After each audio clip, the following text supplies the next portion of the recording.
Oh là là, qu'est-ce que j'en ai marre de mon boulot, de mon quotidien. Il me tarde de partir en voyage.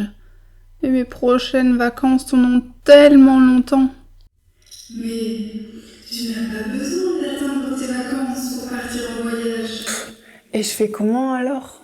Enfile tes chaussures et pars à l'aventure. Si c'était si simple, ça se saurait, non?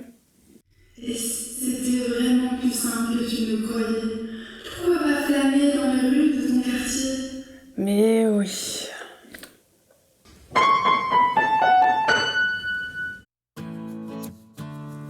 Pouvons-nous voyager tout près de chez nous, par exemple simplement en flânant dans les rues de notre quartier? Bah oui, pourquoi pas? Pour beaucoup, voyager rime avec découvrir.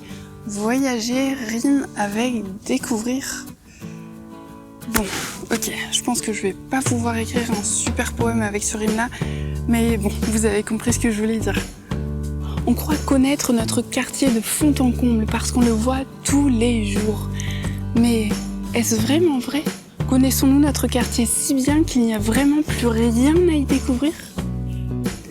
Personnellement, je marche et je me promène quand même assez fréquemment autour de chez moi.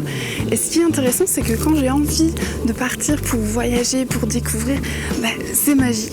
À chaque fois, je vais découvrir quelque chose de nouveau, même dans mon quartier, même quand ça fait déjà des années que j'y habite. Et en fait, quand on y pense, quand on part en voyage quelque part, on cherche à découvrir quelque chose. Et c'est comme ça qu'on va découvrir en fait, parce qu'on a cette attente qu'on va découvrir quelque chose, et par cette attente, on va effectivement découvrir quelque chose. Voyager et découvrir, c'est donc avant tout un état d'esprit.